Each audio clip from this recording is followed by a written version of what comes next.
premier mois de l'année à avoir 4 lundis, c'est ça, hein? 4 lundis, 4 lundis, 4 mardis, c'est inédit. 4 mardis, 4 mercredis, 4 jeudis, 4 vendredis, 4 samedis, 4 dimanches. Ah oui, c'est le premier mois. Mesdames et messieurs, bonjour, je suis Alix Kokola. Ne vous croyez pas ce qu'on écrit, hein, ne croyez pas ce que les gens écrivent.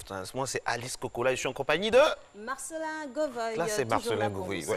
Bien coloré ce matin, oui, hein, vous constatez avec nous. Ça va bien, Alix? Ça va, je vais très bien, alors, aujourd'hui, c'est le 6 février. Comme ça passe vite, au grand plaisir de se reféliciter Siné Diawa qui réalise cette émission. Le mois de février passe très vite. Et dans quelques jours seulement, je vous assure qu'on sera le 1er mars. Notre émission est très heureuse de vous accueillir. Merci de nous choisir pour vous réveiller ce matin, Alix.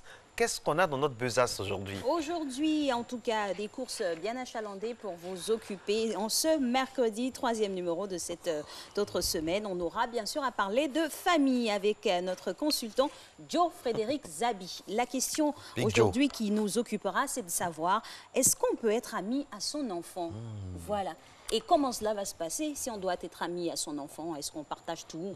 On se dit tout? Quelles sont les limites? Qu'est-ce qu'on peut dire? Quelles sont les confidences à faire à son enfant? Et puis, comment le prendre? Comment appréhender les bêtises qu'il fait et les transformer en expérience à vivre ensemble? C'est tout le programme avec notre Joe, Big Joe national, Joe Frédéric Zabi, l'homme de Manfla, qui viendra bien nous parler de ce sujet intéressant. Mais aussi, nous aurons des cas pratiques, on va parler de choses et d'autres qui vous aident dans le quotidien. Il y aura le point route et puis il y aura également le retour de la gracieuse, de la sublime, de la femme ravissante et surtout très intelligente, qui n'est autre que... Le coach Lola signe son grand retour aujourd'hui en ce mercredi. Elle nous parlera d'expérience tout à l'heure. Vous nous avez sorti le mot. Comment transformer ces échecs en tremplin? Voilà, comme on le dit, ce ne sont pas des échecs en tant que tels, ce sont des expériences. Cela est mis à l'actif, en tout cas, de ce qui va nous permettre de nous propulser vers l'avant et puis de transcender assurément. Et puis, voilà, un exemple pratique de comment se servir de ces échecs comme tremplin. Comment se réveiller à 3 h du matin, être fatigué et venir à l'antenne et être vraiment plein d'entrain. C'est la grâce divine, mais surtout le plaisir et l'honneur de servir les Ivoiriens. Merci d'être notre compagnie. Voici quelqu'un qui se fait livrer ses croissants tous les matins. En tout cas, c'est ce qu'il a dit à la nation hier. Lui, il ne mange pas les beaux flottos, les galettes comme nous, les tartines à l'africaine. Il se fait livrer. Alors hier, quand il a dit ça, nous, on a accepté à l'antenne. Mais comme Dieu sait faire les choses, en sortant de la télé, nous l'avons surpris. Nous avons les images de Régis Kofi donc en train de manger des galettes. Non, je plaisante. Comment ça va, Régis? Il est chaud. Hein? Ça va. On l'a pisté, on l'a suivi. Hein? Vous avez peur. Mais hier, on s'est vu quelque part quand même. Hein? Ah oui, hein? Enfin, on n'a pas lâché l'affaire. Oui. Et vous aviez quoi dans la main? C'était quoi? Reste à savoir si c'était Régis Kofi. Oui, c'est ce qui nous a sorti. Oui, c'était son clone. C'est officiel. Régis Kofi est jumeau, mesdames et messieurs. Avis de richesse sur le jumeau de Régis Kofi. Ça va bien? Ça va, ça va. Alors, quelles seront les principales charpentes de l'actualité aujourd'hui? On parlera d'économie, d'éducation, on parlera également de mines, géologie voilà, et autres. Emiliano Sala, les recherches avancent? Emiliano Sala, les recherches se poursuivent. Effectivement, on a retrouvé un corps dans la carcasse de l'avion. Reste à savoir si l'avion sera remonté à la surface de l'eau, puisque c'est à 70 mètres de profondeur que l'avion a été aperçu, photographié. Donc, il faut la logistique autour pour ressortir. Voilà, la logistique autour pour faire ressortir l'avion, identifier le corps, tout et tout. Et ça, on va en parler aux alentours de 7 h dans votre dernière tranche du flash. Mais là, maintenant, nous allons aller pour la première tranche, mesdames et messieurs. Il est 6 h dans quelques secondes seulement. Vous êtes à Matin Bonheur et c'est très bien. Vous faites bien, vous avez raison. Restez avec nous, on se retrouve juste après ça.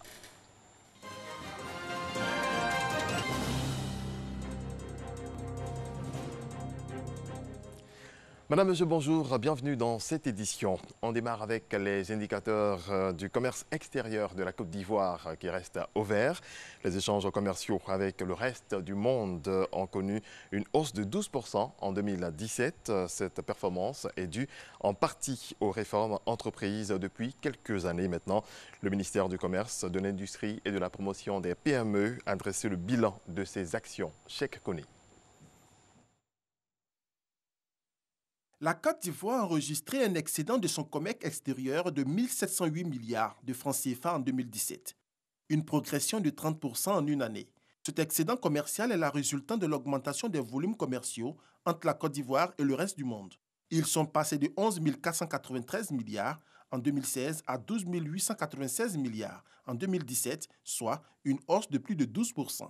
Des résultats satisfaisants à mettre à l'actif des actions et réformes entreprises. Il s'agit notamment de l'opérationnalisation du guichet unique du commerce extérieur à travers l'implémentation de 11 modules sur les 13, soit un taux de réalisation de 85%, du lancement de la phase pilote du programme de vérification de la conformité des produits, VOC, l'adoption et la mise en œuvre de la stratégie nationale d'exportation. Au niveau du secteur industriel, plusieurs réformes ont porté sur la transformation des matières premières et le développement des infrastructures industrielles pour attirer le plus d'investissements. 69 entreprises industrielles ont reçu des agréments, dont 35 dans l'industrie alimentaire et de l'agro-industrie, pour un montant total d'investissement de 333 milliards de francs CFA. Les actions menées ont porté principalement sur le développement de la transformation des matières premières agricoles, la restructuration et la mise à niveau des entreprises en vue de renforcer leur compétitivité. En dépit de ces résultats, des défis demeurent, a fait savoir le ministre du Commerce, de l'Industrie et de la Promotion des PME.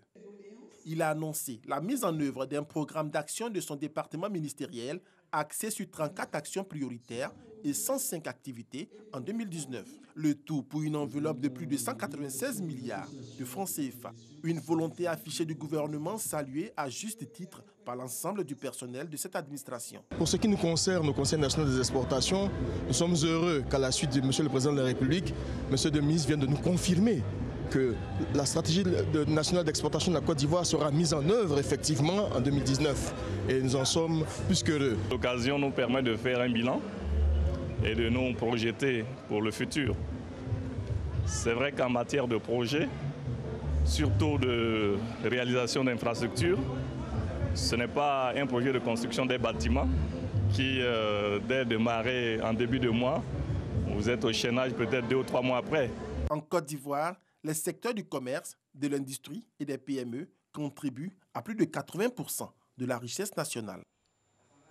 La grande famille des experts comptables de Côte d'Ivoire s'agrandit. 32 nouveaux experts comptables diplômés ont été présentés officiellement à l'occasion de la première matinale 2019 de l'Ordre des experts comptables de Côte d'Ivoire.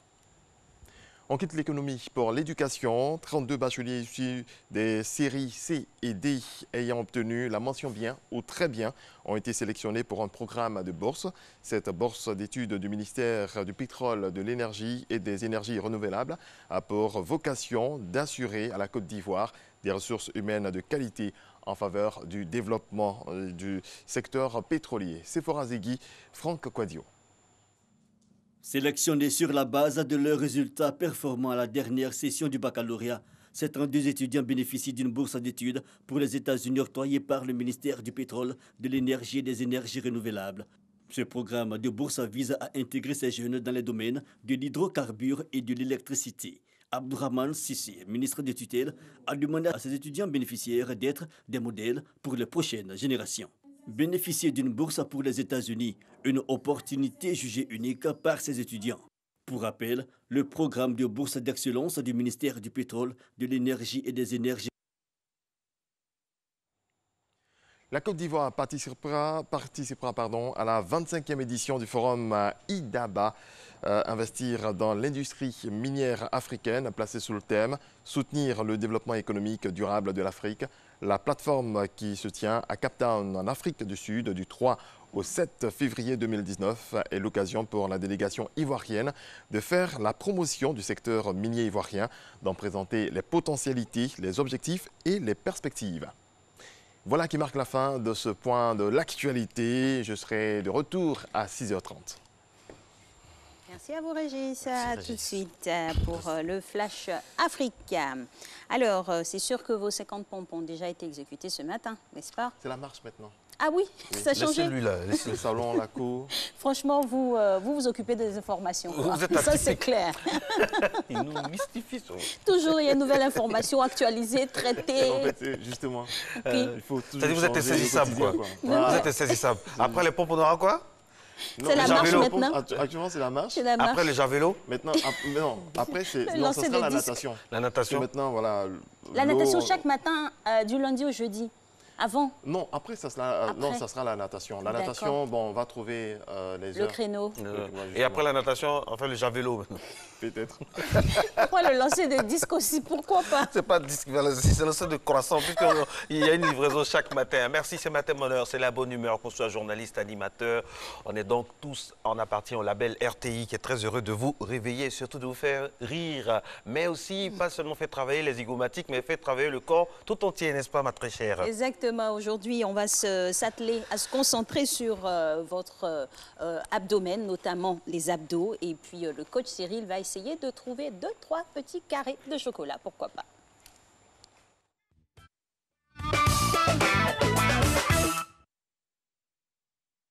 Bonjour chez vous, j'espère que vous allez bien. C'est coach Cyril Nyamke pour vous servir. Alors aujourd'hui, on va travailler les abdos, mais en majorité, la partie basse. On va travailler avec des exercices qui vont travailler le bas des abdos. Donc on a le grand droit, c'est une ligne complète, mais on va plus se focaliser sur la partie basse.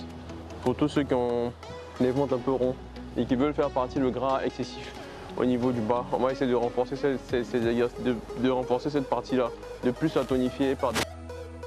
Donc on va faire 4 exercices de 10 répétitions qu'on va répéter 3 fois. D'accord?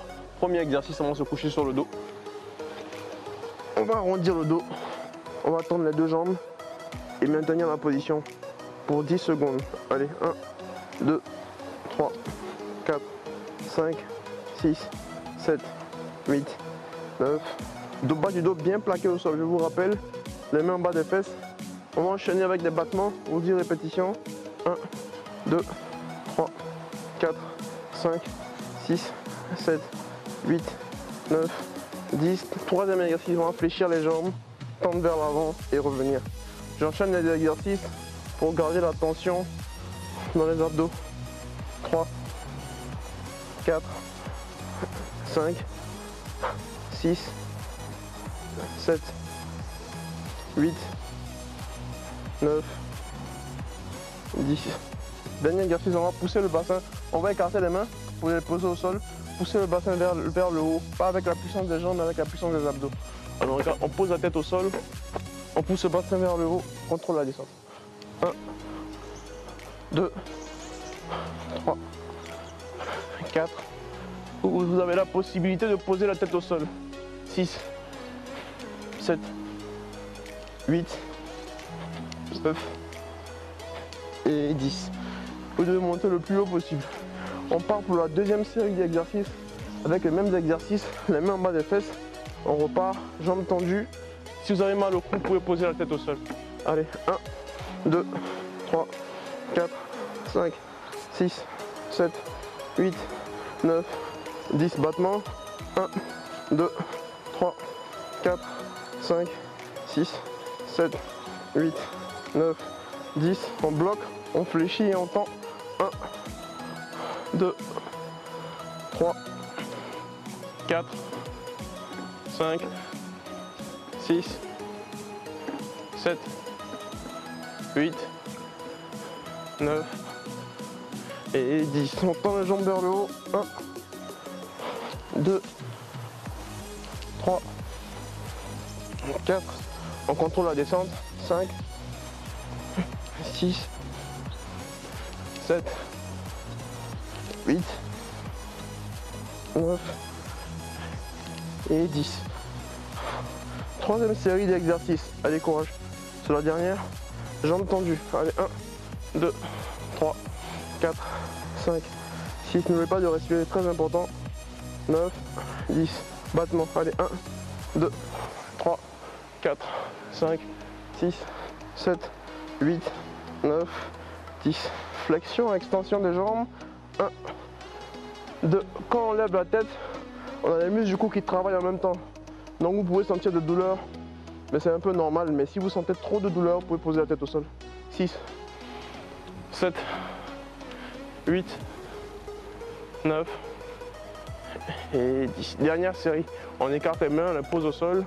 On pousse avec les abdos, on pousse au maximum, on contrôle la descente. Allez, 1, 2, 3, 4, 5, 6, 7, 8, 9, 10.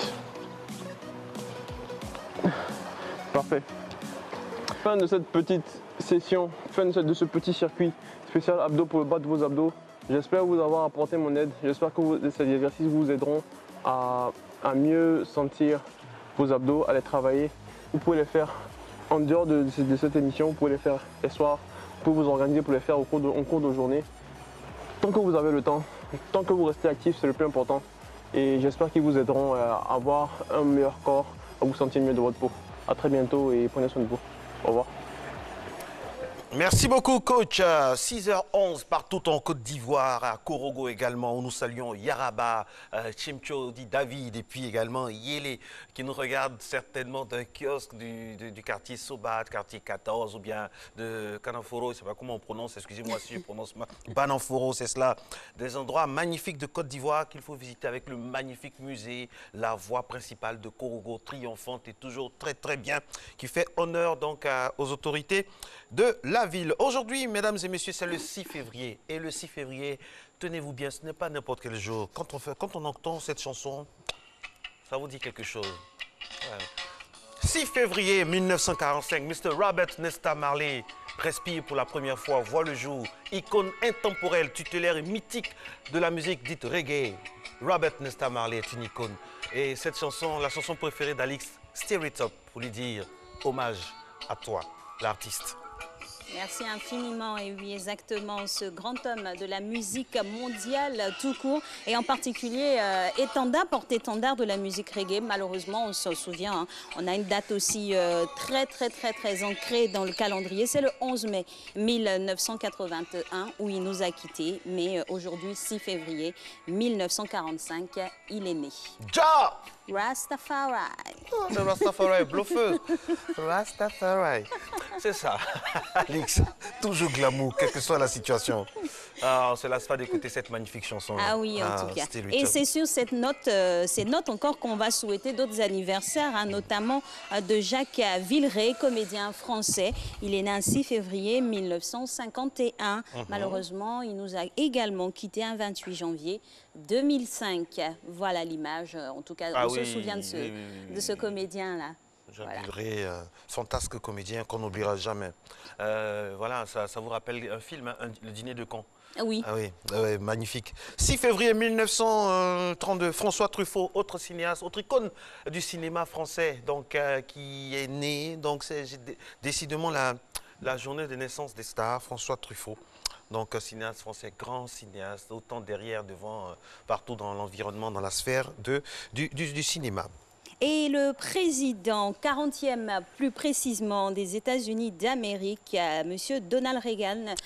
Ronald Reagan, pardon, 6 février 1911, il est né et il est décédé le 5 juin 2004. Ouais, voilà. Mr. Ronald Reagan. 40e président. 40e président, ouais. Des États-Unis. Ancien, je rappelle, ancien acteur, notamment dans les western, Western Spaghetti et d'autres grands films. Voilà, il a su faire sa mue et être un homme politique qui est dans le panthéon de l'histoire de la nation étoilée. Claude Érignac, ils nous ont quittés le 6 février. Vous avez certainement souvenance de Claude Érignac, du préfet français de la Corse, assassiné à Ajaccio le 15 octobre 1900 et oui, assassiné en 1998. Donc, et puis aussi Giovanni Falco, né Hans Hosel, chanteur de rock autrichien. Il fallait trouver ça. 1998. On a des citations de Bob Marley, Alix. Exactement. On se remémore en tout cas des phrases mythiques de ce grand artiste.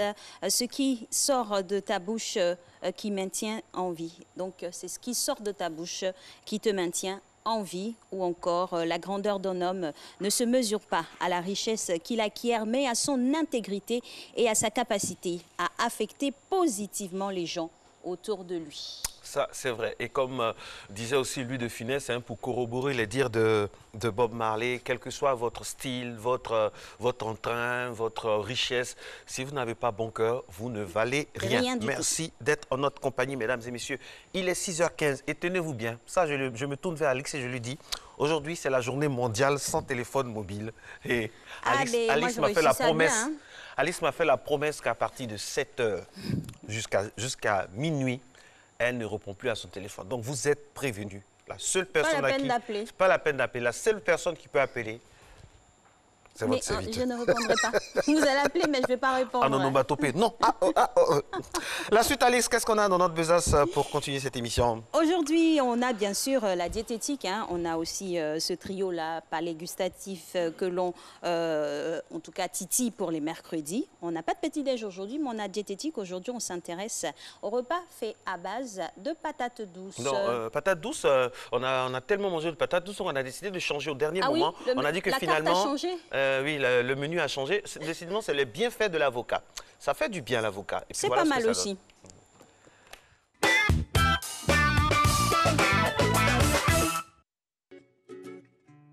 L'avocat. Aujourd'hui, nous faisons plus ample connaissance avec l'avocat. Oui, ce délicieux fruit de couleur parfois verte ou violette qu'on retrouve partout sur nos marchés. Bien qu'il soit en fin de saison, c'est toujours un plaisir de le retrouver dans nos assiettes. Quels sont les avantages de ce fruit pour notre santé? L'avocat. Ce fruit originaire du Mexique est plutôt riche en matières grasses, mais il compte de nombreux bienfaits pour notre santé. Voici quelques bonnes raisons de l'inviter dans notre assiette. Si votre digestion est parfois un peu compliquée, mangez souvent de l'avocat. Un avocat contient en effet en moyenne 7% de fibres, ce qui facilite le transit intestinal. Outre ses vertus digestives, l'avocat a une autre qualité. Les acides gras qu'il contient donnent rapidement au cerveau de celui qui le mange le signal de la satiété, permettant ainsi de mieux contrôler la faim, ce qui favorise la perte de poids. Aussi, l'avocat agit sur le taux de cholestérol de deux manières distinctes. D'abord, il contient des nutriments qui réduisent le taux de mauvais cholestérol et d'autres qui augmentent le bon cholestérol. Ses propriétés exceptionnelles permettent de protéger la peau des agressions extérieures. Mais surtout, il a un pouvoir régénérant. Il aide à la cicatrisation et il lutte contre le vieillissement de l'épiderme. Pour estomper les crevasses par exemple, les imperfections cutanées et les vergetures, l'huile d'avocat est idéale. En plus de ses vertus, quelques conseils de cuisine. Alors, comment savoir si l'avocat est mûr? Comment éviter que la chair noircisse? D'abord, il faut s'assurer qu'il est bien mûr. Quoiqu'il est souvent difficile de savoir si le fruit est parfaitement mûr avant de le couper, il y a un moyen de voir où en est le mûrissement. Sur le dessus de l'avocat se trouve une petite tige appelée le pédoncule. Si vous la retirez et que la chair est verte en dessous, le fruit est mûr et prêt à être tranché. Si le pédoncule ne s'enlève pas facilement, c'est que l'avocat n'est pas mûr. Si la chair est brunâtre sous le pédoncule, l'avocat est trop mûr et sera plus difficile à préparer. Pour éviter que la chair de l'avocat noircisse une fois pelée, il suffit juste de la badigeonner avec du jus de citron. Alors, profitez des avocats. Appétissant tout ça. Et voilà. Mais en même temps, l'astuce pour le pédoncule, il faudrait bien que les vendeuses aussi nous laissent tester. Hein. Des fois, c'est elles qui ont la dextérité pour. Donc, on va suivre tout ça avec attention lors du choix de nos avocats. Vous allez faire des cours d'entretien du pédoncule. Pourquoi pas? Parce que ça nous évite des désagréments. Vous aimez des désagréments pédonculaires. Ben oui, pourquoi? Si vous le dites. Le pédoncule, on va dormir moins bête. Hein, il y a des choses, on apprend des choses à Matin Bonheur. J'entends Soro Félicité qui elle aussi aime le mot. Le pédoncule de l'avocat a des vertus thérapeutiques. C'est comme Matin Bonheur a des vertus d'attention. Sur la route, la preuve, le point route, on y va.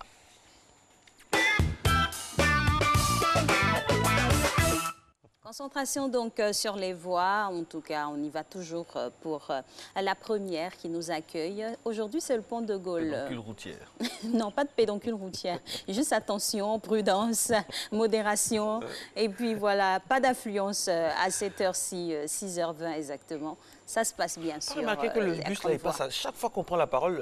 Mais heureusement, ça veut dire qu'il est ponctuel. Et voilà. C'est ça que j'allais régulier. venir. Alors, quid du boulevard Lagunaire? Boulevard Lagunaire, est-ce que tu nous reçois? Alors, en blanc-noir, en 1972. 1942. Nous sommes en 1972, puis on attend la couleur pour arriver dans les années 80. 70, 80. Et c'était pas mal aussi, hein, le blanc-noir. C'est en mode vintage. Le sépia. En mode vintage, hein, en mode vintage. Au moins, on a l'aperçu de la circulation, c'est que ça se passe bien, ça va. Encore une autre voie, on va essayer de scruter là-bas, du côté de... Ah, là-bas, au deux plateaux, il y a de l'affluence déjà, beaucoup d'activités en ce mercredi. Donc, allez-y tout doucement, ça va en tout cas, il n'y a pas d'embouteillage. En tout cas, ça va bien pour le moment. C'est tout pour le moment concernant le point route. 6h passées de 21 minutes, c'est très important hein, d'avoir les fondamentaux comme ça de tout ce qui rythme nos mercredis à matin bonheur. Tenez par exemple, la lessive de linge blanc, c'est un casse-tête hein, chaque fois. Pour les hommes, par exemple, les chemises blanches à mettre sous les costumes, comment laver les cols, tout ça. Moi, je connais quelqu'un une personnalité qui nous regarde, qui a une manière particulière, qui lave elle-même ses chemises. Wow. Et c'est impeccable, mais la personne ne veut jamais donner son secret.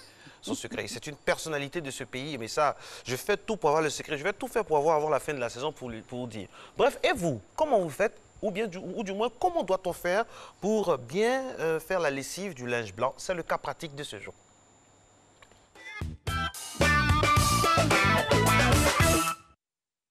L'entretien du linge blanc. Drap, tricot, chemise, chaussettes, vêtements, rien de plus joli que du linge blanc. En revanche, s'il jaunit, devient gris ou se tache, il perd tout de son charme. Heureusement, il existe des astuces efficaces pour garder son linge bien blanc. Comment entretenir alors le linge blanc? De nombreuses astuces existent pour qu'il garde longtemps sa blancheur. La première chose à faire à titre préventif, trier votre linge. Votre beau linge blanc finira gris ou avec des taches jaunes si vous le lavez constamment avec des habits de couleur. Voici quelques astuces pour éliminer les taches. Une astuce toute simple pour laver le linge blanc, c'est d'utiliser du citron pour éliminer les taches. Le jus de citron est un agent blanchissant doux et naturel. Versez le jus d'un citron sur le linge et laissez agir pendant 15-30 minutes avant de rincer. Une autre solution pour vos vêtements blancs tachés. Trempez votre linge dans de l'eau de javel ou du vinaigre. Voici le mode d'emploi. Placez votre vêtement dans une grande bassine. Ensuite, versez du vinaigre blanc ou de l'eau de javel, mais vérifiez d'abord l'étiquette du vêtement pour l'eau de javel. Ajoutez de l'eau froide et laissez agir une trentaine de minutes en remuant régulièrement. Dès le moindre changement de couleur, rincez à l'eau froide puis lavez-le. Voici une autre bonne astuce de grand-mère, le laurier. Le laurier est un détachant 100% naturel. Nous vous suggérons de l'utiliser notamment pour le linge blanc. Comment faire? D'abord, portez de l'eau à ébullition, puis faites-y infuser une dizaine de feuilles de laurier pendant 15 minutes. Ôtez les feuilles et placez le linge dans l'eau jusqu'à ce qu'elle refroidisse. Enfin, lavez-le. Dès que vous êtes satisfait et que la tache s'est estompée autant que possible, rincez bien le vêtement. Si la tache reste visible après le lavage, relavez-le immédiatement. Il est beaucoup plus simple d'enlever une tache humide qu'une tache qui s'est incrustée dans le tissu et a séché.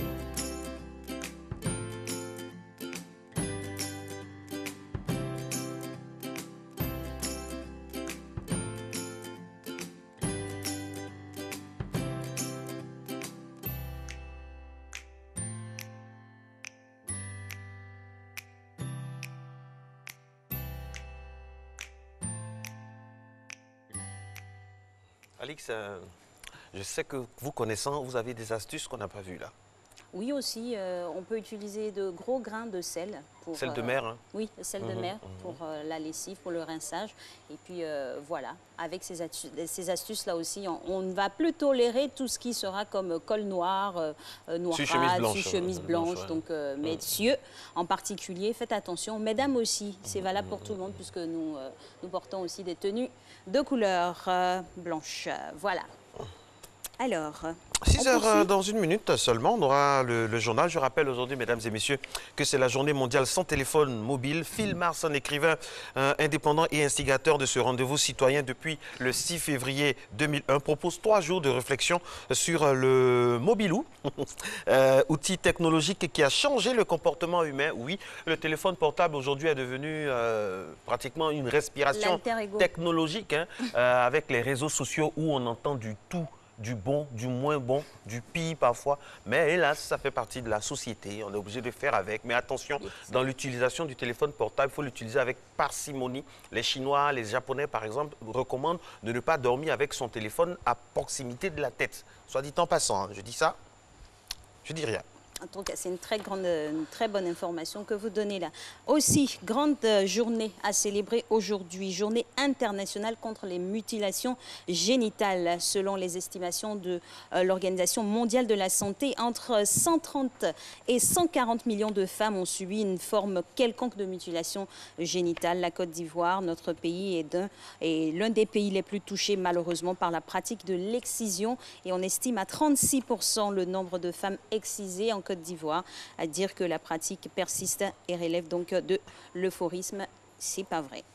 Alors, aujourd'hui également, pour terminer juste avant le journal, hein, c'est la journée mondiale pour un Internet plus sûr. On en parlait à l'instant. Attention, cette journée mondiale elle est d'origine anglo-saxonne et elle se nomme au départ Safer Internet Day. Elle existe depuis 2004. L'objectif 2018 de cette journée vise à impliquer chaque citoyen. Un Internet meilleur commence avec vous, avec la manière de publier sur Facebook, surtout, et surtout respecter le prochain. Respecter le prochain et penser à nos enfants qui savent lire. Quand on est sur Internet, à ne pas faire des directs, des messages qui vont frustrer ou bien choquer, toujours être dans le bon sens, dans le sens de la paix. Allez, c'est parti. Maintenant, Météo Journal. Vous êtes à Matin Bonheur et vous avez raison.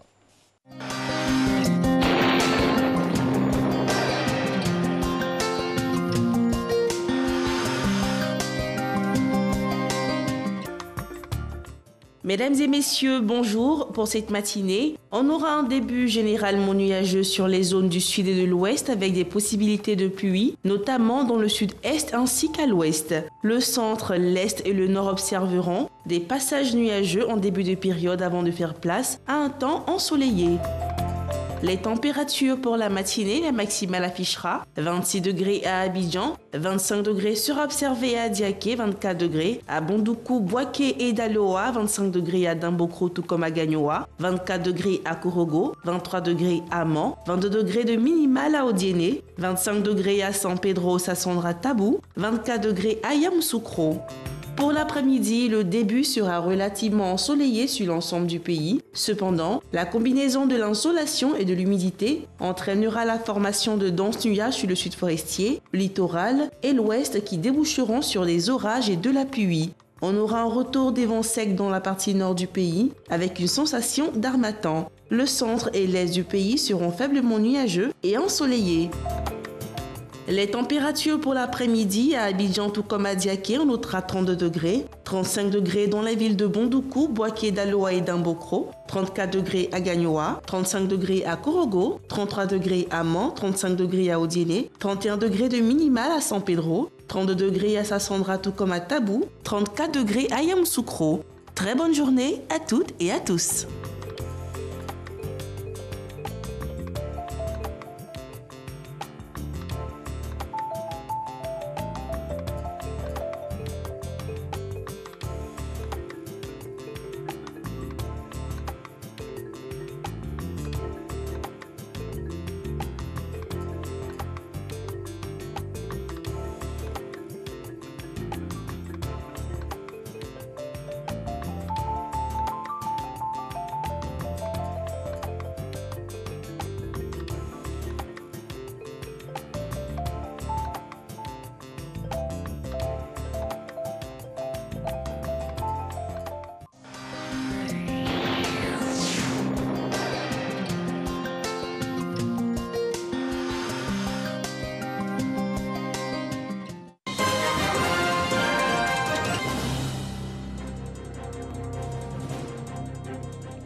Madame, Monsieur, bonjour. Merci de nous rejoindre dans ce point de l'actualité africaine.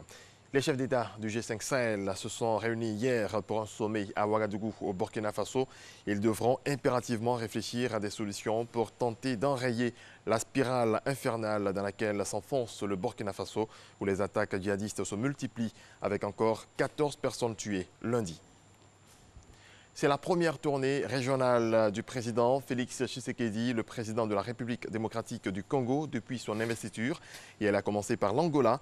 En conférence de presse conjointe avec son homologue angolais, Félix Tshisekedi a vanté l'alternance pacifique en RDC, même s'il reconnaît quelques imperfections au cours du processus électoral. Félix Tshisekedi se rend aujourd'hui à Nairobi pour remercier son homologue Uhuru Kenyatta. L'ex-présidente du Malawi, Joyce Banda, a annoncé hier sa candidature à l'élection présidentielle du 21 mai prochain, rompant un accord avec l'actuel vice-président Solos Chilima. Elle a choisi Jerry Jana, ancien directeur général de la Chambre de commerce et d'industrie du pays, comme colistier. L'Assemblée nationale puis le Sénat malgache ont tour à tour voté pour autoriser le nouveau président du pays, André Rajoel, à légiférer par ordonnance jusqu'à la tenue des élections législatives prévues le 27 mai prochain. Le texte a été adopté pour permettre au chef de l'État de prendre ses premières mesures rapidement. Toujours en bref, les autorités de Zambie ont annoncé hier l'arrestation du ministre des Routes, Roland Chitotela, dans une affaire de corruption, une première depuis le début du règne du président Edgar Lungu en 2015. C'est ici que prend fin cette édition. L'actualité revient à 7 h. Merci à vous, Régis. À tout à l'heure pour le dernier développement de l'information au niveau international. Et on vous l'annonçait en début d'émission, le retour de la lumineuse et éclatante docteure.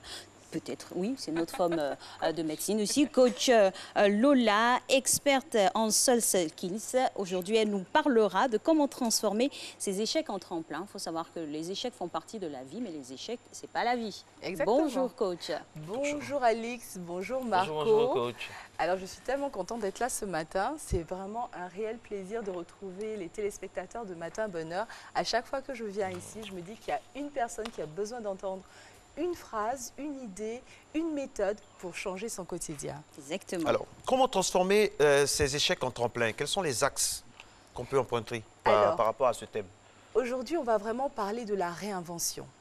Comment réussir à se réinventer? Comment réussir à transformer cette ancienne version de nous qu'on n'aime pas forcément, avec des aspects qu'on aimerait jeter à la poubelle? On a fini avec 2018, on est en 2019, on veut pouvoir aller de l'avant. Donc de cette réinvention, on va en parler aujourd'hui et je vais donner, on va dire, des prérequis. Je vais donner également une méthode, des nuances, mais surtout une clé magique. Quand on parle de réinvention, on parle de 2 étapes. Lorsqu'on parle d'anciennes versions, on parle également de nouvelles versions. Oui. Et pour ce faire, je voudrais montrer une petite image, celle d'une personne pas très loin d'ici, tout juste au Ghana, qui a fait une très belle transformation au niveau de sa carrière, mais également au niveau de son image. Il s'agit de Jocelyne Dumas. Je ne sais pas si oui, l'actrice ghanéenne. Oui. Exactement. L'actrice ghanéenne Jocelyne Dumas qui, par le passé, avait une carrière qui évoluait vraiment timidement et qui très rapidement est montée en puissance, a transformé sa carrière et totalement son image. Si les images viennent plus tard, on verra, elle est vraiment radieuse. On parle d'elle comme la personnalité vraiment qui a fait l'année 2018, etc. Donc plusieurs volets de sa vie. Et j'aimerais faire une analogie entre cette transformation, cette réinvention qui part des moments difficiles, des moments où on ne réussit pas, etc., vers le moment de succès et de victoire, au travail d'un sculpteur. Quand on prend un sculpteur, il est dans son atelier, il a une pièce en bois qu'il n'a pas encore taillée, il commence à travailler la pièce, il commence à la découper et en sort une très belle œuvre d'art. N'est-ce pas? L'analogie, pourquoi? Parce que lorsqu'on prend la pièce, c'est-à-dire la pièce brute, l'œuvre d'art est déjà à l'intérieur. Donc, cette œuvre d'art qui est à l'intérieur va on va dire, naître progressivement avec le travail du sculpteur. Et ce travail-là, c'est la volonté personnelle de transformer ce qui est brut, ce qui n'est pas encore poli, ce qui est peut-être pas agréable à voir, pas plaisant à vivre, en succès et en victoire. Cette réinvention, cette transformation, donc de ce bois, va se faire dans un premier temps par la volonté du sculpteur, donc ma volonté, ta volonté, la volonté également de Marco, à voir une nouvelle version éclore, mais également par le fait qu'il y avait quelque chose à l'intérieur de précieux qu'il fallait faire sortir. Donc la véritable méthode pour se réinventer en 2019, c'est de vraiment prendre en compte le fait qu'en nous, on a des talents, on a des forces, on a du potentiel, on a des dons. Et l'exercice à faire, c'est de s'asseoir et de les lister. On ne peut progresser, on ne peut transformer, on ne peut se réinventer qu'en ayant une claire compréhension de ce qu'on a reçu comme don. Et ensuite, il faut l'exprimer. L'exprimer comment? En le disant, c'est-à-dire que si vous êtes une personne dorénavant dynamique, vous souhaitez exprimer un dynamisme, vous souhaitez mettre en avant votre potentiel, tout ce que vous savez faire, il faut le dire. Il faut le dire parce que très souvent, on ne voit pas la transformation, on ne voit pas le changement si vous ne le dites pas, si les gens autour de vous ne savent pas que aujourd'hui j'ai fait telle formation et aujourd'hui je suis amène d'aspirer à tel poste, à telle fonction, etc. Vous ne pourrez jamais progresser.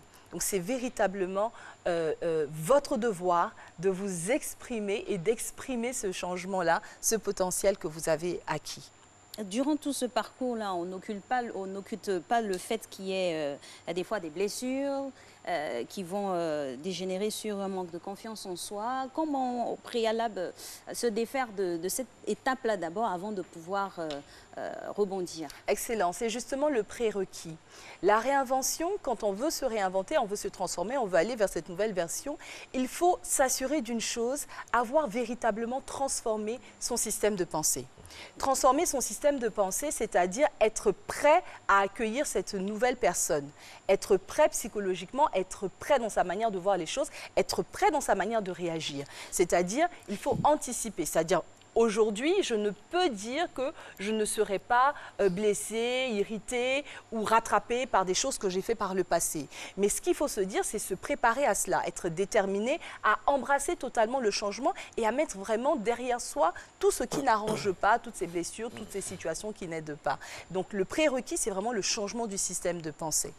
Alors le téléchargement de cette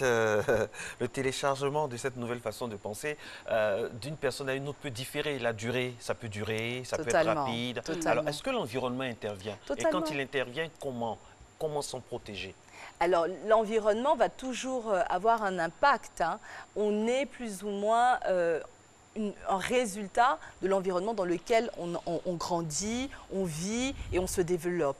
Donc, pour certaines personnes, certaines blessures, l'histoire, on va dire la mémoire de l'individu va avoir plus de temps à se dissiper, à se dissoudre.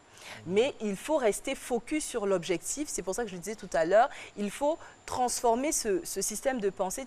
Beaucoup de personnes par le passé, quand ils étaient face à certaines difficultés, ils se disaient je n'y arriverai pas, je ne pourrai pas, c'est difficile, c'est trop difficile, il y a trop de chances que je n'y arrive pas, 100% de chances que je me plante, donc je n'essaie pas, je ne tente plus rien. Mais j'aimerais bien tourner, on va dire, la réflexion d'une autre manière. Tant que vous n'avez pas essayé, vous n'êtes pas garanti que ça ne va pas marcher. Donc plutôt que de se dire qu'il y a de faibles chances que ça ne marche pas, on pourrait se dire également, il y a de faibles chances que la situation ne me bloque pas. Donc, à chaque fois, transformer cette manière de penser passée à une nouvelle manière positive qui embrasse ce nouveau changement auquel on aspire. Tout ceci reviendrait à casser les sources de la peur.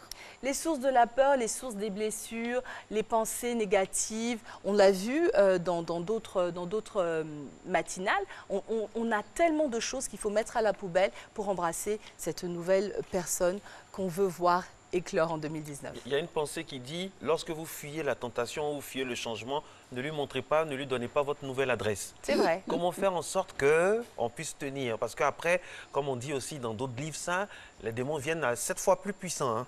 Totalement. Parce que si on rate le coach, mais si on rate ce coach-là, on va plonger encore en pire dans ce qu'on était. Totalement. On tombe de haut. Alors là, ce que je voudrais dire, c'est vraiment, on arrive à la nuance que je voudrais faire. Tout à l'heure, quand j'ai pris le cas de Jocelyne Dumas, on était vraiment sur une transformation qui partait de l'image, qui parlait également de comment est-ce qu'elle s'est révélée dans le monde du cinéma, de la télé, etc.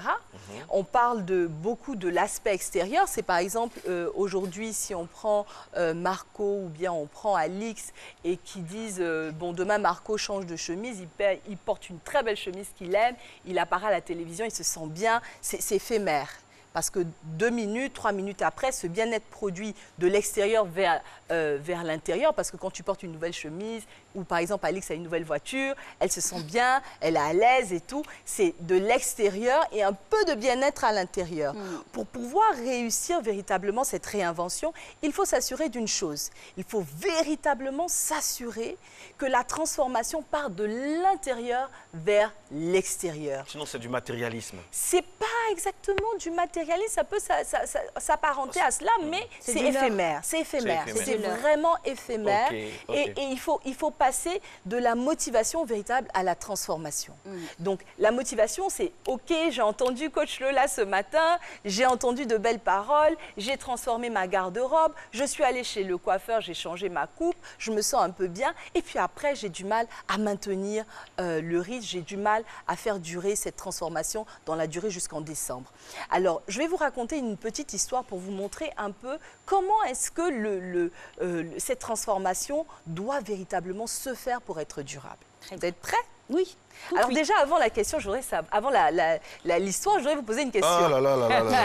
Non, mais là, c'est une question... nous qui posons la question, coach. C'est nous qui sommes les coachs ici.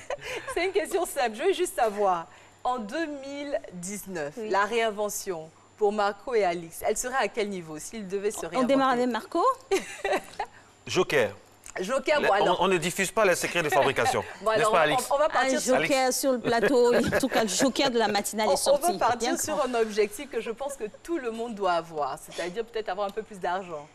Améliorer une réinvention financière. Nous sommes des gens simples. Et on ne demande pas beaucoup, pas grand-chose. On ne demande pas beaucoup. Mais franchement, j'espère que la compréhension se fera partout. 3 millions, 4 millions, juste 3 millions, 4 millions par mois, voilà, c'est pas beaucoup. Un peu plus d'argent, une réinvention financière avec une stabilité où on va dire un développement, une croissance. On n'est pas envieux, juste 3 millions, 4 millions. 3 millions quoi? De nouvelles voitures, billets d'avion pour aller voir la famille. Non, c'est rien d'autre. D'accord, partons sur ce principe-là. Je vais vous raconter l'histoire d'un monsieur, d'un jeune monsieur qui grandit dans une commune, on va dire, pas facile, avec beaucoup de délinquance, avec des parents pas très aisés, qui au quotidien restent seuls parce que papa et maman partent au travail très tôt le matin. Donc il est confronté à beaucoup de choses, il voit beaucoup de choses, il ne mange pas tous les jours, il vit une certaine galère, il vit une souffrance. Et il grandit avec cette envie-là de transformer sa vie, de transformer sa famille, de transformer les finances de sa famille. Et très rapidement, dans le quartier dans lequel il habite, il réalise que la manière facile d'avoir de l'argent rapide n'est pas forcément la manière honnête. Mais peu importe. La souffrance est telle qu'il est prêt à le faire. Et donc, il rentre dans certaines magouilles très tôt, très jeune, et il se retrouve en prison. Il se retrouve en prison et là-bas, il ne regrette pas une seconde l'acte qu'il a posé, les actes qu'il a posés qui l'ont conduit là. Pourquoi? Parce qu'à chaque fois, il se dit, j'ai permis à mes parents de payer les factures, j'ai permis à mes petites sœurs d'aller à l'école, donc en soi, j'ai posé la bonne action. Il sort de prison. Qu'est-ce qu'il va faire, à votre avis? Il retourne dans les mêmes magouilles, parce que c'est la seule chose qu'il connaît. Encore et encore, il continue. Et pour cet enfant, pour ce jeune, la réinvention était quoi? Sa réinvention, c'était de se dire, je veux devenir quelqu'un de riche, je veux améliorer mes finances. Donc, son objectif, c'était véritablement ça, me réinventer en quelqu'un de prospère. Et encore, on l'attrape, il retourne en prison. Il en ressort quelques années plus tard. Et en prison, il traverse des moments vraiment très difficiles et il espère pouvoir sortir de cet environnement-là. Il fait la rencontre d'une personne formidable qui accompagne les jeunes pour la réinsertion professionnelle, sociale des jeunes qui ont fait la prison. Et il commence à travailler, il commence à vendre des voitures. Il était passionné de voitures, il trouve un peu d'argent, il arrive à lever un peu d'argent, il commence à vendre des voitures. Et là, il devient monsieur Prosper himself. Il gagne beaucoup d'argent, bien plus que quand il faisait les magouilles.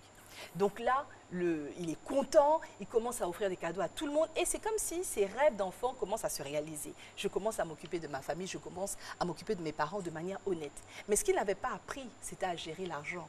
Donc tout cet argent qu'il gagne, il finit par tout perdre. Tout perdre.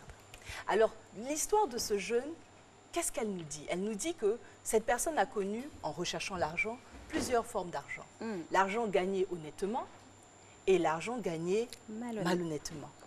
Et quand il a fait ces deux cas, il a vécu ces deux expériences, à la fin de la journée, il réalise qu'il n'était pas heureux. Il n'était pas heureux parce qu'à chaque fois, il y avait quelque chose qui se passait. Quand il le faisait de manière malhonnête, il s'est retrouvé en prison. Lorsqu'il le faisait de manière honnête, il ne savait pas gérer, il a tout perdu. En réalité, lorsqu'on veut se réinventer, le plus important, ce n'est pas ce qu'on veut recevoir, mais c'est le pourquoi. L'argent, en réalité, pour ce jeune-là, c'était ce qu'il voulait. Mais pourquoi il voulait cet argent n'a pas été satisfait sur le parcours. La clé de la réinvention durable est déjà la réinvention, comme je disais tout à l'heure, qui part de l'intérieur vers l'extérieur. Donc pas ces transformations, make-up, voiture, tout ça, ça c'est éphémère. Après, la transformation, la réinvention qui va durer dans le temps. Comme dit Victor Hugo, ça doit emplir l'âme et le front. Exactement. Qui va pouvoir totalement transformer l'individu dans son entièreté, dans sa personne, dans son être intérieur, dans ses relations, doit partir d'un pourquoi. Ouais. Pourquoi je le fais? Pourquoi je cherche cet argent? Pourquoi est-ce que je veux ces 3 millions? Qu'est-ce que je vais faire avec ces 3 millions?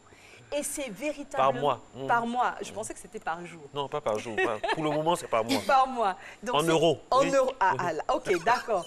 Très bien. Je pense que je vais rester très souvent ici, me rapprocher énormément de Marco. Donc réellement, c'est ça. C'est de véritablement réussir à comprendre le pourquoi derrière nos motivations, nos transformations, nos objectifs. C'est véritablement ce qu'il faut prendre en compte lorsqu'on veut se réinventer et se transformer tout au long de l'année 2019.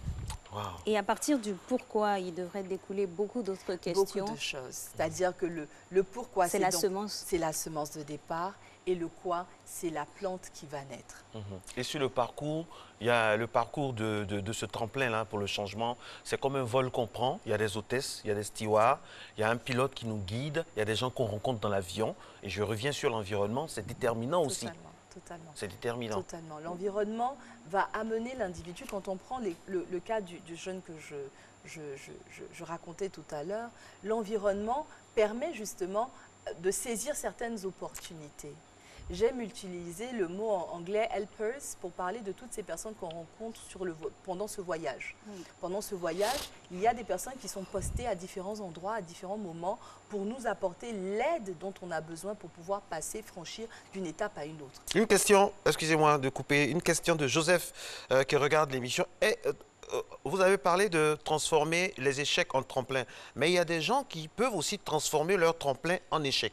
Peut-être qu'il n'a pas suivi l'exemple. Oui, l'exemple, c'est justement pour ça. C'est une excellente question et c'est pour ça que j'ai raconté cette histoire, parce que quand on veut se réinventer, il faut faire attention en quoi on veut se réinventer. Ce n'est pas le moment de se transformer en Gargamel, non. L'idée, c'est de se transformer en une meilleure version de soi, une version agréable, une version positive, une version productive. Un grand schtroumpf.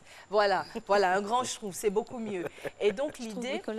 C'est ça, un schtroumpf utile à son environnement, à sa Pas le schtroumpf grognon en tout cas. Non plus. Le schtroumpf bricoleur, constructeur, voilà. Non plus. Donc voilà concrètement, je pense que sa question a été répondue au moment de l'histoire, mais il faut faire attention à ce à quoi on aspire et pourquoi on pose les actions, ce qui permettra justement d'éviter. Aujourd'hui c'est mercredi, c'est la journée famille à matin bonheur. Comment inculquer ça à nos enfants ? de façon proche ou lointaine. Comment les mettre dans les dispositions d'esprit telles que quand ils vont avoir des échecs, ils vont pouvoir s'en servir pour faire des pierres et construire le tremplin. Comment faire à nos enfants? Totalement. Alors moi, j'aime bien utiliser le cycle. Alors le cycle, c'est quoi? C'est-à-dire que là, on parle de 2019, on parle de la nouvelle année. Après, là, on vient de commencer le mois de février, il y a le nouveau mois. Après, il y a la nouvelle semaine et il y a les nouvelles journées qui commencent. La nouvelle heure. La nouvelle heure, on n'est pas tout le temps avec eux, mais la nouvelle journée, là, par contre, oui. Donc, qu'est-ce qu'il faut faire pour les enfants? C'est des choses très simples, casser les rythmes. Parce que changer les échecs en tremplin, c'est également casser un rythme. C'est quoi casser un rythme? Casser un rythme, c'est-à-dire le rythme de l'échec, le rythme des ratés, le rythme des erreurs, le rythme, on va dire, des choses qui ne marchent pas. Concrètement, vis-à-vis de l'enfant, comment? C'est-à-dire que le matin, quand il se réveille, c'est de lui faire comprendre que ce qui est passé est passé.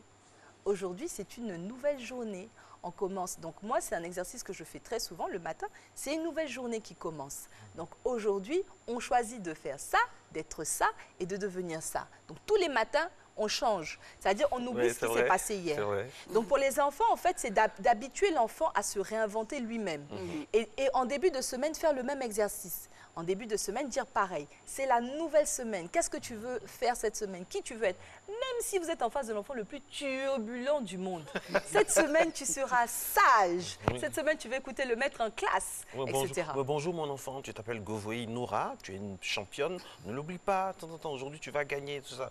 Mais même si papa, à mes moments, t'as rien donné, sache que tu es riche naturellement. Voilà des choses comme ça. Au début, on dit ça en riant. Et après, ça devient une routine. Et justement, le faire de manière cyclique. Le faire, voilà, que l'enfant ait l'habitude de le faire comme ça, de lui-même, il aura cette habitude-là à mettre de côté ce qui ne marche pas et à se renouveler, à se réinventer à chaque nouvelle journée qui va se présenter. Bonjour mon grand, tu es un champion, sache que tu es un champion. C'est vrai qu'il aura tu peux faire des fautes, tu as droit à l'erreur, mais sache que voilà. Et tu vas y arriver. Tu peux perdre une balle, mais tu ne vas pas perdre le match. Tu vas y arriver. C'est ça, hein? C'est ça. Bah oui, hein. C'était toujours premier. Bon, finalement, nous, on n'a plus envie de vous lâcher. Qu'est-ce qu'on fait? On présente l'émission à 3 maintenant? Est-ce que c'est possible se reféliciter? Merci beaucoup, coach. Merci à vous. Ça fait plaisir de vous retrouver. Vous nous avez manqué, même si vous nous avez abandonnés en route. Et je suis là pour tout le mois, je pense. C'est un plaisir. La prochaine fois, nous allons parler de... Alors, justement, dans la même dynamique, une fois qu'on a le pourquoi, on sait ce qu'on veut et pourquoi on le veut, qu'est-ce qu'on doit faire? C'est de se fixer des objectifs SMART. Et on parlera de la méthode des objectifs SMART pour réussir en 2019. Mais voilà, en tout cas, c'est adéquat en ce début d'année d'avoir des objectifs SMART. Il nous reste encore 10 mois. C'est réalisable. Réalisable. Donc avec vous, on aura bien sûr les éléments nécessaires. Un petit point route pendant qu'il est 6h54. Merci encore à coach Laura. Voilà. Le point route maintenant, on va avoir des... Alix, ça change la physionomie. Du temps change et puis ça agit sur la lumière de l'asphalte. Le soleil se lève aussi. Le soleil se lève sans faire de bruit. Sans bruit, sans faire de bruit. Et en plus, c'est au plateau. Alors, nous avons le... Oui, ça va, ça se passe bien. On a notre voix actualisée aussi, donc on y va. Ah là, c'est... Ah, Dieu merci, on revient en 2019 comme le coach Lola le souhaite. Et voilà. Le tremplin. Dans ce boulevard, sur ce boulevard lagunaire, donc belle activité routière, ça se passe bien, pas d'affluence. On a un joli pays. Vitesse modérée, je vois qu'il y a certains qui y vont un peu vite, hein. Donc doucement, doucement. Non, c'est l'effet d'optique, c'est l'effet d'optique. Ah oui? Il y a toujours les... Non, mine de rien, nos bus sont à l'heure, parce que chaque fois qu'on fait un point route, il y a un bus qui passe. Oui, il se réveille très tôt, hein. Quand nous venons ici pour l'émission, il y a plein de bus sur la voie. Il y a des bus de 4 heures, il y a des bus de 5 heures. C'est comme ça qu'on sait si on est en retard en venant. Quand on croise les bus de 5 heures, là, on accélère. Les chauffeurs de bus sont très professionnels. Rien à voir avec d'autres chauffeurs. Je n'ai pas dit le nom, hein, mais je dis les chauffeurs de bus, en tout cas. Pour ceux qu'on voit là, ils sont très professionnels. Le Latri, maintenant, nous montre que l'activité est en train de reprendre petit à petit. En ce 6e jour, on sent déjà la Saint-Valentin. Nous sommes à 8 jours, mesdames et messieurs, de la Saint-Valentin. Et cette année, mon petit doigt me dit que les femmes ont décidé de prendre le pouvoir pour nous gâter. On va couper votre petit doigt. On va couper ce petit doigt là. Alix, Alix, sur ce plateau, on vous forme une n'aurez équipe. que 4 doigts. On forme une équipe. les femmes ont décidé. Moi, ce qui est sûr, je sais au moins... Non, mais ce genre de je sais au moins que déclaration, Alex va me faire un cadeau. Ça, je sais. Ça, je sais que Soro Félicité va me faire un cadeau. Maintenant, le reste, je ne peux pas garantir. Sauvez vos petits doigts. Je peux pas garantir. Parce que même si les cadeaux viennent, ça peut être empoisonné. Merci d'être. Ça peut être empoisonné. On va passer ça au détecteur. On va au détecteur de mensonges de vérité. Il est 6h56, le journal. Ça, c'est la vérité. Ça, c'est la réalité. Ah oui. C'est le flash. Dernière partie du journal avec Régis Kofi qui va venir juste après ça.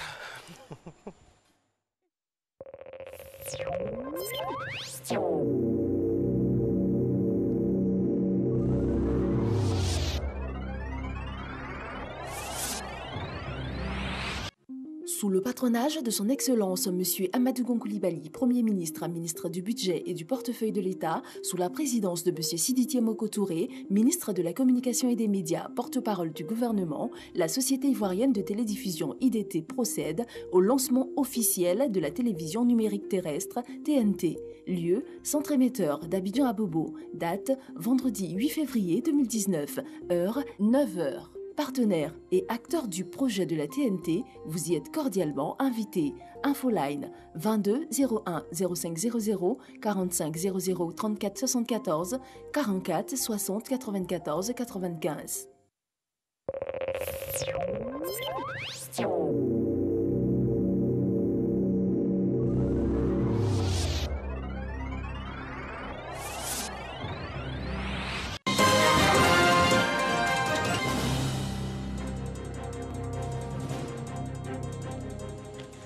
Madame, Monsieur, bonjour. Place à l'actualité internationale. Le Premier ministre grec a entamé hier une visite de 2 jours en Turquie. Alexis Tsipras a rencontré le président turc Recep Tayyip Erdogan. Depuis le coup d'État manqué de 2016, les relations entre les deux pays s'étaient dégradées, notamment après la fuite de 8 militaires turcs en Grèce venus demander l'asile. Le Premier ministre grec se veut cependant positif concernant l'avenir. Les Pakistanais forment une chaîne humaine à l'occasion de la journée du Cachemire pour manifester leur solidarité avec le Cachemire administré par l'Inde, également revendiqué par le Pakistan, où des dizaines de milliers de personnes sont mortes dans les conflits depuis les années 1990. En Chine, quelques dizaines de personnes ont manifesté hier devant la mission américaine aux Nations Unies afin d'encourager le département d'État à se battre pour la liberté de la minorité musulmane ouïghour, réprimée par les autorités chinoises dans le Xinjiang, une région du nord-ouest de la Chine. L'actrice américaine Angelina Jolie a appelé lundi la Birmanie à montrer une véritable volonté d'arrêter le cycle de violence contre les Rohingyas lors d'une visite dans les camps de réfugiés du Bangladesh. La vedette hollywoodienne est arrivée au Bangladesh où près d'1 million de Rohingyas s'entassent dans de gigantesques camps de tentes après avoir fui les persécutions contre leur communauté musulmane en Birmanie voisine. Un mot sur la disparition du footballeur Emiliano Sala. Une opération a débuté pour rapatrier le corps identifié dans l'appareil. Et puis, vous le voyez sur les images, hier, le footballeur Neymar a fêté ses 27 ans. Pour l'occasion, l'attaquant du Paris Saint-Germain a organisé une grande soirée à la capitale, réunissant ainsi ses coéquipiers du PSG et d'autres amis à lui. Ils ont tous fait la fête sur le thème choisi spécialement pour l'occasion par le Brésilien lui-même, une nuit rouge à Paris.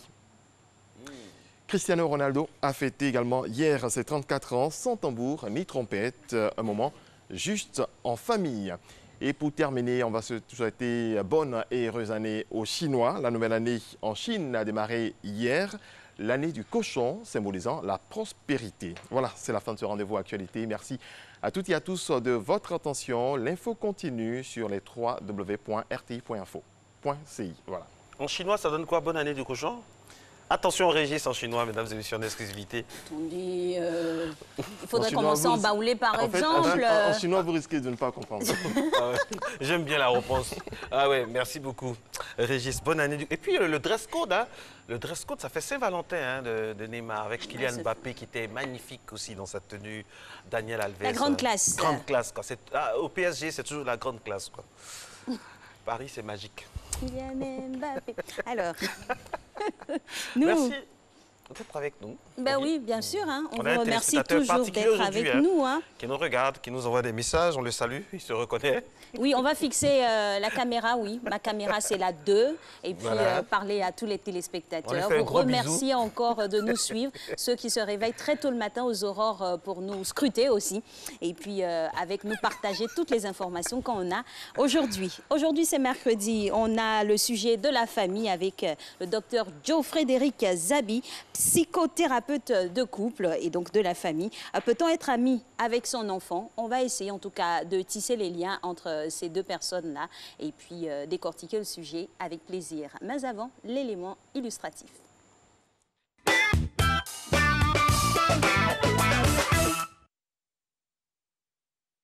Être parent, une aventure au cours de laquelle se crée un lien affectif, voire une amitié, un échange avec son enfant. Partager du temps et de bons moments avec son enfant, comme on le ferait avec un ami. Certains parents optent de plus en plus pour cette amitié en famille. Pour d'autres, par contre, les parents sont responsables de l'éducation de leurs enfants. Ils doivent subvenir à leurs besoins, leur inculquer les rudiments qui leur permettront d'être des adultes responsables. Pas question d'en faire des amis. Si j'explique mes intimités à mon fils, c'est comme si moi-même, dès le bas âge, je le prépare. Puisque je veux qu'il aille à l'école, qu'il ait ses diplômes et qu'il travaille. Donc, je ne peux pas encore, moi, à mon âge, je ne peux pas lui dire ce que je fais à mon âge. J'ai une fille de 5 ans et cette dernière-là, elle me comprend déjà. On cause comme de grandes personnes. Est-il possible d'être parent et ami avec son enfant? Le faut-il d'ailleurs prendre le temps de jouer, de rire avec eux, d'échanger avec eux? Mais jusqu'où doit-on aller afin de bâtir et de préserver une relation harmonieuse, profitable à l'enfant? Les avantages d'être ami avec son enfant, quand tu es ami avec ton enfant, l'enfant n'est pas renfermé. Il explique tout ce qui se passe dehors, il vient t'expliquer. Donc ça veut dire que quand il y a un danger dehors, il y a un problème, il vient te faire part de ça. Quand tu es ami avec l'enfant, ça l'évite beaucoup de choses. Ça fait qu'il ne peut pas aller croiser d'autres faux amis parce que il te fait déjà confiance. Donc s'il a un problème avec des amis qui ne sont pas bien, il va venir vers vous pour vous expliquer. Ah maman, aujourd'hui là, mon ami m'a dit ça. C'est à toi maintenant de lui dire que, ah mon enfant, comme on est amis, voilà ce que je veux, je te donne comme conseil. Une relation amicale entraîne en effet l'idée d'une relation d'égal à égal, et le rapport ne plaît guère à ces parents qui prônent, eux, une relation traditionnelle parent-enfant. Cela n'empêche pas par contre d'être proche de lui, de ses passions, s'intéresser à son avis et à le prendre en compte si nécessaire. Il ne me cache rien, je ne lui cache rien. Moi-même, j'ai souffert. Donc, quand j'ai vu ma souffrance, puisque moi, je suis né, mon père m'a vite quitté. Donc, ça fait que j'étais délaissé. Donc, quand j'ai mis mon fils au monde, je ne voulais pas me séparer de lui. C'est mieux d'être toujours avec son enfant, lui donner des conseils, rire avec lui, aborder des sujets même qu'on ne peut pas imaginer. L'enfant se sentira à l'aise. Copiner avec ses enfants et ses ados peut comporter, selon certains parents, une confusion générationnelle. En revanche, une fois qu'ils sont devenus de jeunes adultes, vouloir tisser avec eux une relation complice, riche d'échanges, comme celle que l'on peut avoir avec ses amis, est un désir légitime et largement partagé. 7h05 à Yaou et à Bounois, à Bassam également, à Sini, et tous ceux qui nous regardent de ce côté balnéaire magnifique de notre pays. C'est la chronique famille maintenant. Docteur Joe Frédéric Zabi est avec nous. Bonjour docteur. Bonjour. Alors vous êtes psychothérapeute, spécialiste de famille. Aujourd'hui nous allons parler, le thème est libellé comme suit. Peut-on être ami avec son enfant? Moi, la question que j'ai envie de vous poser tout de suite, ami, complice, quelle différence et où placer la ligne de démarcation? Entre amis et complices, il y a une grande différence. Premièrement, il faut savoir que les amis, c'est deux personnes, par exemple, qui ont tout en commun, sauf le lit. Tout en commun, sauf le lit, c'est-à-dire sauf l'intimité au plan sexuel, en parlant. Et les complices, c'est totalement différent. C'est celui qui va vous apporter une aide, celui qui va participer d'une façon ou d'une autre à la réalisation d'une chose que vous faites. Donc, un ami est totalement différent d'un complice. Quand bien même que souvent la confusion se fait dans les familles. C'est pour ça qu'il faut éclairer la lanterne des parents pour qu'ils sachent exactement ce qu'il faut faire et ce qu'il ne faut pas faire. Devenir complice avec son enfant, ce serait l'idéal. Devenir également ami à son enfant, ce serait très bon, comme ce n'est pas bon aussi parce qu'il y a deux écoles qui s'affrontent. Et les deux écoles, moi j'ai envie qu'on développe les choses de sorte que chaque parent qui nous suit puisse choisir l'école qui lui convient. Très bien. Alors, on va partir à la première école. Comment être ami, tisser des liens d'amitié avec son enfant? D'abord, pour parler de comment arriver à cela, ce qui serait intéressant, c'est d'abord de dire ce que c'est qu'un parent. Parce que quand on comprend ce que c'est qu'un parent et qu'on comprend également ce que c'est qu'un ami, on saura facilement faire la démarcation et choisir le bon côté. Alors, même si on est revenu dessus plusieurs fois au passage, la répétition étant pédagogique, on y va. Il faut savoir que, premièrement, le parent, le père, quand je parle de père ici, je parle de père et mère. Le père, c'est un repère. Un repère, c'est un lieu de refuge, premièrement. Deuxièmement, un repère, c'est un point qui nous indique notre position. Donc, le père, en tant que repère, en tant que lieu de refuge, c'est celui vers qui l'enfant, en cas de besoin, ira facilement. Et pour le faire, pour aller se confier, pour confier des confidences, il faut créer un climat de confiance. Parce que c'est la confiance qui appelle la confidence. Donc, le repère en tant que point qui indique la position, il faut savoir que le père ou la mère, c'est celui ou celle qui va être un modèle pour l'enfant. Ça veut dire qu'il doit être celui que l'enfant va copier en toutes choses. Parce que les enfants, déjà à l'âge, au très bas âge, entre 0 et 3 ans, ils ont une mémoire, enfin ils ont une morale qui est imitative. Et donc cette morale imitative-là les pousse à copier de façon servile tout ce qu'ils voient dans leur environnement, tout ce qu'ils voient, tout ce qu'ils entendent. Donc il faut que le père, premièrement, il soit un bon repère. Ensuite, il faut que le père soit un père, c'est-à-dire un ami. Il y a des parents qui craignent qu'en devenant amis, c'est-à-dire des gens qui partagent tout, des gens en qui l'enfant a confiance au point que l'enfant vient se confier, que ça tue l'autorité. C'est la crainte. Mais en même temps, il faut savoir qu'il y a une façon de pouvoir gérer l'autorité. S'ils apprennent cette façon de gérer l'autorité, ils sauront observer les lignes de démarcation, de sorte qu'ils ne puissent pas franchir la ligne rouge, en fait. Donc, il y a des choses à apprendre, il y a des compétences à acquérir. Il faut savoir que être père, c'est également offrir à l'enfant un cadre d'évolution harmonieux. Et donc, il appartient aux pères et mères de créer ces cadres-là à la maison. Je l'ai dit, je le répète, je reviens là-dessus. La confiance, c'est l'élément qui appelle la confidence. En général, les parents, ils ne se comportent pas en amis. Il faut savoir que les amis, ils ne se jugent pas. Les amis, ils ne se condamnent pas. Les amis, ils peuvent se critiquer. Ils ne se mentent pas. Ils ne se mentent pas. Ils disent les choses telles qu'elles sont. Pour que votre enfant puisse venir à vous pour vous dire des choses, par exemple, qu'il a à cacher, il faut qu'il ait l'assurance que vous n'allez pas le juger, que vous n'allez pas le condamner. Or, c'est ce que nous faisons en général en tant que parents. Nous jugeons très facilement parce que nous croyons que c'est ce qu'il y a de bien à faire pour l'enfant. Nous croyons que c'est en le jugeant qu'on lui donne la ligne directive. Or, ce n'est pas forcément vrai. Nous croyons que c'est en le condamnant tout de suite que nous pouvons lui donner la ligne à suivre. Ce n'est pas forcément vrai. Il faut que l'enfant puisse avoir cette sérénité qui puisse l'emmener à se confier entièrement et totalement. C'est-à-dire que ce qu'il ferait avec son ami, il faut qu'il le fasse avec son parent. C'est-à-dire qu'il faut que le parent soit à un niveau horizontal avec l'enfant, pas à un niveau vertical, où les ordres viennent de là-haut vers le bas. Il faut que ce soit à un niveau où l'enfant il est côte à côte avec son parent, de sorte qu'il est tellement à l'aise, pas au point de faire des choses de travers, mais il est en confiance en fait, c'est cela qu'il faut retenir. Il est tellement en confiance qu'il va venir dire à son père ou à sa mère ce qu'il cacherait facilement à n'importe quel adulte, parce que c'est ce qu'il ferait avec son ami.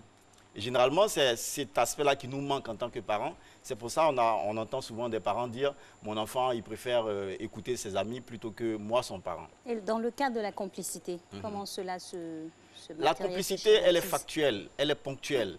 Ça peut être dans des actes précis qu'on devient complice à son enfant. Mais l'idéal, c'est qu'on développe cette complicité-là dans les actes les plus courants de la vie. De sorte que il faut que la complicité se multiplie dans les actes. Absolument, je suis d'accord avec vous. Je prends un exemple concret. Je sais que mon fils aime les films d'action comme moi. Je profite de ce moment où nous regardons un film d'action pour passer certains messages. Est-ce que c'est un bon moyen? C'est un bon moyen, mais déjà l'exemple n'est pas très intéressant. Non, quand je veux dire, par exemple, il aime la lecture, je prends un exemple, quelque chose qui nous rassemble. Donc je prends ça comme appui. Absolument, absolument. Il faut savoir que l'enfant, en général, il a une façon d'apprendre qui est particulière. L'enfant, il apprend par le jeu. Il apprend par les choses qui sont ludiques en général. Donc, quand on veut lui donner des choses il aime le foot, par exemple, on va au stade avec lui. Voilà. Je prends un exemple. Vous voulez enseigner l'apprentissage des règles sociales à un enfant. Vous, par exemple, vous pouvez lui dire d'inviter ses amis de quartier le samedi. Vous êtes le gardien de but, les enfants sont là. Vous leur dites, voilà comment on trace le terrain, voilà comment on fait les choses, voici les règles du jeu, voici ce qu'il y a à faire. Et quand le match finit, vous les rassemblez et vous leur donnez, ensemble, vous tirez les leçons. Vous savez, celui qui était là, qui avait le sifflet, c'est l'arbitre. Dans la société globale, l'arbitre, ça peut être le policier, ça peut être le gendarme, ça peut être le juge. Parce que quand on fait des choses, quand on ne respecte pas les règles, voici ceux qui sont censés réprimer ce qui va arriver. Donc, on profite des moments de vie pour donner, pour faire passer des messages. Parce qu'on a clairement en ligne de mire des objectifs à atteindre avec ça, c'est la complicité. La complicité, ça, c'est un acte ponctuel. Et quand on multiplie les actes de complicité, on finit par devenir des amis. Donc, l'amitié va au-delà de la complicité. Parce que vous voyez que dans la société, on peut être complice dans un vol. C'est juste ce vol, cet élément-là qui nous réunit de façon ponctuelle et factuelle. Mais ça ne veut pas forcément dire qu'on est des amis. Donc, l'amitié, ça naît à partir de la multiplication des actes de complicité. Donc, ça nécessite la présence régulière des parents, la présence régulière et effective des parents. Pas qu'ils délèguent certains de leurs pouvoirs. Donc, c'est important. Mais en même temps, je vous l'ai dit tout à l'heure, il faut que le parent il sache que pour son enfant, il est un modèle, il est un repère. Et en tant que modèle, il y a des choses qu'il ne doit pas faire. Il y a des choses qu'il ne doit pas faire. Je vois souvent des parents qui pensent bien faire en prenant leur enfant pour aller boire un coup en boîte de nuit, etc. Mais il faut qu'ils sachent que ce n'est pas le bon modèle qu'ils sont en train de donner à leur enfant. Parce que l'enfant, en voyant papa faire, on s'est dit c'est une bonne chose. C'est dans la reproduction. Et il va reproduire. Donc, il faut savoir rester dans son rôle de parent. Le rôle de parent, c'est le rôle d'aiguillonneur, c'est le rôle d'encadreur, c'est le rôle d'enseignant, c'est le rôle d'éducateur. Il faut le comprendre et le demeurer, ne pas sortir de cette ligne-là. Ce n'est pas parce qu'on dit de développer de la complicité avec son enfant qu'il faut faire des choses que, normalement, on doit interdire à un enfant. Alors, docteur, la relation fusionnelle découle de quelle école? La complicité ou l'amitié? L'amitié. L'amitié. Les relations fusionnelles. Fusionnelles, ça découle de l'amitié. Mais si vous voulez, c'est un aspect un peu négatif de l'amitié. Voilà. Parce que quand ça devient fusionnel, ce n'est pas intéressant. Le but de l'éducation, il ne faut pas qu'on le perde de vue. Le but, c'est l'autonomie de l'enfant. Faire en sorte qu'à n'importe quel âge de l'enfant, il puisse se passer de nous. Parce que n'importe quel événement peut intervenir pour nous séparer l'un de l'autre.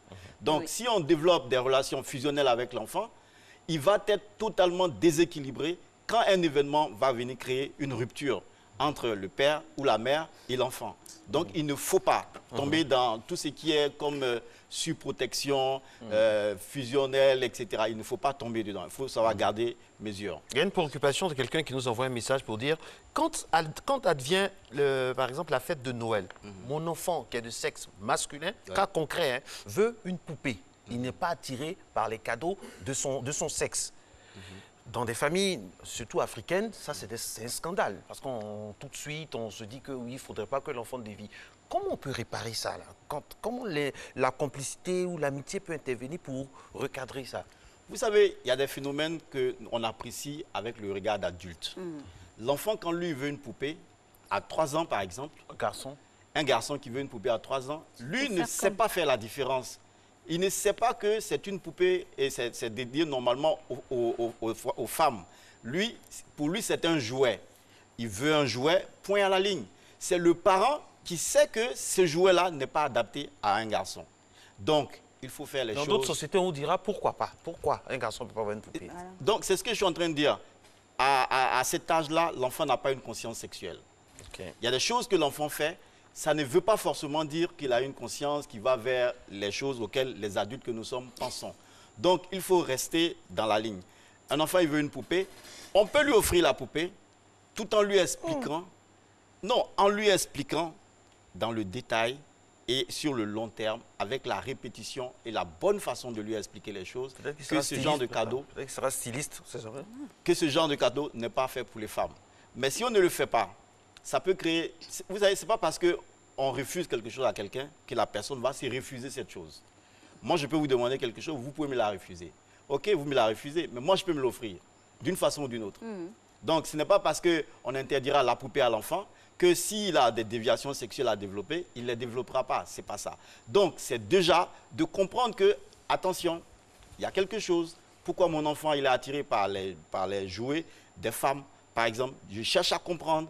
Et sur la base de la compréhension que j'ai, j'essaie d'apporter le message adapté pour lui faire changer de goût. Et ça, ça rentre dans quoi? Dans ce message que j'essaie de lui apporter, c'est dans la complicité, l'amitié, le fusionnel ou le, je sais pas. L'obsessionnel des fois. C'est un mix de tout. Non, pas un mix de tout. Ça ne doit pas être un mix de tout. La complicité et l'amitié. Je vous ai dit, le fusionnel, on est déjà dans les travers. Il faut qu'on reste dans la complicité. Et la multiplicité de la complicité devient l'amitié. Donc, on s'arrête à ça. Donc, il faut que, de façon régulière, la maman, le papa, le message éducatif doit être unique. On fait front commun vis-à-vis de l'enfant et on lui apporte le message à lui apporter pour que l'enfant il soit dans une sorte de sécurité. Vous savez, la difficulté avec les enfants des citadins, c'est qu'il y a une multiplicité de messages éducatifs, de sources d'éducation. Ce qui n'était pas le cas dans les villages. Dans les villages, le message éducatif, il est unique. Papa dit, ça là c'est une forêt sacrée. Personne ne viendra contredire ce message. L'oncle, le villageois, n'importe qui dira la même chose. Papa dit cette eau, on n'empêche pas là-bas. On n'empêche pas là-bas, c'est tout le monde qui dira. C'est un axiome, c'est fait. Voilà, c'est pas tellement parce que c'est obligatoire, mais le fait est que le message, il est unique. Et tous les acteurs parlent le même langage. Malheureusement, en ville, le langage éducatif, il est multiple. Les acteurs sont multiples. Les méthodes sont multiformes. L'enfant, il ne sait plus ce que retenir. Le père lui dit quelque chose, la bonne lui dit autre chose, l'église lui dit quelque chose. Sur les réseaux sociaux, il entend d'autres choses. À la télévision, il voit d'autres choses. Et sur Internet, les sources sont multiples. Du coup, l'enfant, il a un âge où le jugement n'est pas encore acquis. Vous savez, le cerveau humain se développe en fonction de certains stades, en fait. Et il y a 3 parties dans le cerveau. Il y a la partie qui est responsable du jugement de l'enfant, qui ne rentre à maturité qu'à partir de 25 ans. Ah bon? Oui, non pas à partir, mais ça peut aller jusqu'à 25 ans pour que cette partie du cerveau-là, qui est le cortex cérébral, rentre à maturité. Donc, jusqu'à 25 ans, un enfant peut ne pas être mature. Psychologiquement parlant, après, ça peut être possible. Mais déjà, son jugement n'est pas bien formé de 0 jusqu'à 25 ans. Ce n'est pas toujours évident que son jugement soit bien formé. Donc, quand il y a des choses qui le désorientent, quand il y a une multiplicité, par exemple, d'acteurs, d'intervenants, de messages, etc., l'enfant, il a souvent des difficultés pour savoir ce qu'il y a à faire et ce qui n'est pas à faire. C'est pour ça qu'il faut que les parents prennent conscience de ce qu'ils ont à faire et de comment le faire et très bien le faire, en restant présent, en restant effectivement là, dans un front commun et dans une atmosphère paisible. Alors, Voilà. docteur, on a envie de parler maintenant des limites. Avec le développement que vous venez de faire par la chute, là, les limites, les démarcations de l'amitié. On a parlé des réseaux sociaux. Est-ce qu'il faut aller être ami aussi à son enfant sur les réseaux sociaux? Bon, il y a des parents qui le font en jouant le rôle de maire. Maire, M-A-I-R-E, c'est-à-dire le maire d'une commune, officier de police judiciaire. Parce qu'il faut que le parent soit un officier de police judiciaire pour son enfant. Il faut qu'il puisse le contrôler. Et donc, contrôler également ses faits et gestes. Mais il y a le revers de la médaille. Parce que si votre enfant sait que vous l'épiez sur les réseaux sociaux, il va commencer à se cacher de vous. Si vous devez le faire, créez le climat de confiance. De sorte qu'il sache que papa est ami avec moi sur les réseaux sociaux. Il faut qu'il le sache. S'il ne le sait pas, qu'il le découvre. Justement, mon problème, c'est que ce que vous dites est bien. Moi, j'aime bien, je suis là pour vous êtes là, mais on a beau faire. On va tout donner à nos enfants. On va faire les efforts. On va respecter ce que vous dites là. Mais on n'est pas on n'a pas de colis pour mettre ça dans leurs yeux quand ils sont devant, par exemple, la violence de certains propos sur les réseaux sociaux. Comment on fait pour les éloigner un peu? Pour les éloigner, ou bien je ne sais pas comment on fait. Parce qu'à l'époque, vous avez parlé d'avant, dans notre tradition africaine, le papa, ce qu'il dit est sacro-saint, on va ni à gauche ni à droite. Mais maintenant, il y a plusieurs sources. Et les sources sont de plus en plus violentes. Il y a des films violents à la télé, il y a des personnes qui se lèvent et qui disent n'importe quoi sur les réseaux sociaux. Et puis bon, ça reste comme ça, on ne parle pas soit dit en passant. Je veux dire, voilà, quel bagage vous nous donnez pour résister à tout ça, à toute cette violence-là? D'accord. Il faut qu'on sache que l'éducation, c'est un tout. Et ça commence dès la base. Moi, je ne parle pas de prendre des décisions quand l'enfant il a 14 ans. Je suis vraiment à la base, premièrement. Deuxièmement, je veux qu'on sache qu'on évolue dans un monde où il y a beaucoup de choses que nous ne pouvons pas changer. On ne peut pas changer la société avec Internet. Ce n'est pas possible. Donc, ce qu'il y a à faire, c'est de s'adapter à ça. La question, c'est comment faire pour minimiser les risques. Et c'est cela votre question. Et moi, je réponds que pour minimiser les risques, il faut que dès la base, on commence à installer dans la tête de l'enfant, dans son système de pensée, les choses que nous, on veut qu'il apprenne. Non, c'est pas ce qui va être créé dans 10 ans. On est parents aujourd'hui. Vous avez Alex, qu'on salue au passage. Et sa jumelle. Alex, aujourd'hui, et vous êtes complices. Mais il y a les réseaux sociaux aujourd'hui. Demain, on ne sait pas ce qui va venir, qui peut briser le lien amical ou complice qu'il y a entre vous et Alex. La technologie va évoluer, il y aura d'autres choses. Il y aura Facebook en puissance 15, 12. Mais on fait comment? Quelles sont les balises qu'on apporte? On anticipe comment? C'est ce que je suis en train de dire. C'est-à-dire que quand vous êtes dans des actes de complicité avec l'enfant, à chaque fois, vous lui expliquez, vous lui donnez des valeurs pour résister au monde, pour résister à tout ce qui arrive.